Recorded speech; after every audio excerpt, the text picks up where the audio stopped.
Man, oh man, it may be the toughest conversation you'll have with an aging parent. Talking about the moment you discuss them giving up their car keys and easing out from behind the wheel.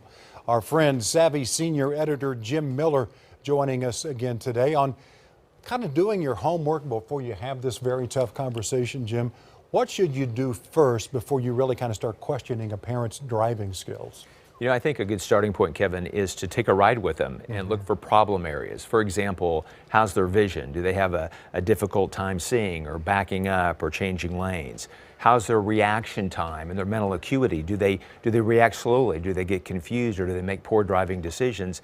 And other things, do they drive at inappropriate speeds? Do they tailgate, or they drift in between lanes? All these are problem areas that can indicate a more serious issue. What are maybe some other signs that would raise some red flags for people? Yeah, exactly. Red flags is exactly right. So traffic tickets could be a red flag sign. People that have had dents or scrapes in their cars that are unexplained.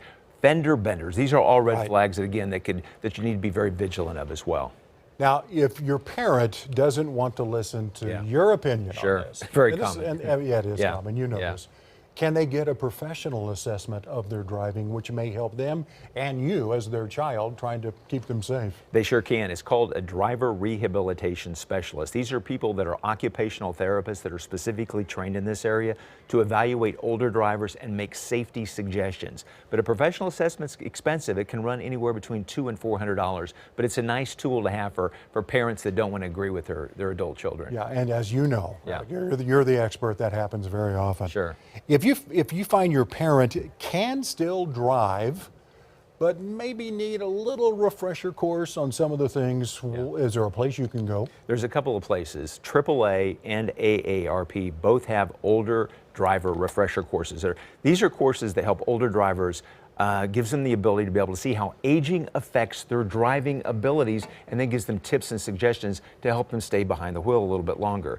Also, the great incentive for this is people that take this course can get a 5 to 10% discount on their auto insurance as well. So these courses are available online. They typically run between $10 or $20 and $30 per month. And one other resource, Kevin, I want to tell you about is this right here. This is called the We Need to Talk. Put that up there so people can see. We Need to Talk Family Conversations for Older Drivers. This is a completely free guide that gives you tips on having conversations with older drivers and warning signs to watch for. It's created by the Hartford Financial Services and MIT Age Lab. There's a link on your website that tells people how to get it. You can download it or you can get it mailed to you. Completely free, but it's a great resource to have for people that have older parents that they're worried about. Jim, what if your parents won't listen to you? They won't listen to an independent assessment of how they're doing. What are your options then?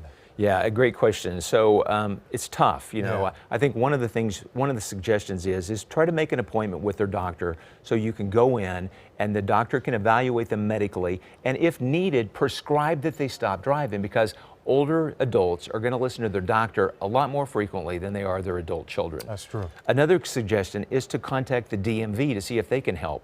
And another suggestion is to contact an attorney and have them sit down with you and your older loved one to talk about the financial and legal consequences of having an accident or injuring somebody in an accident. All these can help propel it as well. And as much as I hate to say it, for some families that are really concerned about their older loved one, maybe they're driving very dangerously, or maybe they're have dementia or Alzheimer's disease and they won't give up their car keys, you might just have to take their keys away. And that's very painful and very difficult, but some families are faced with that. They really are. Just to protect them and other people on the road. You bet. Jim, it's great to see you again. You too. Appreciate you. Thanks. Jim's given us a lot of great resource ideas, and you can find all of them at kfor.com/4seniors, or you can go to Jim's website, savvysenior.org.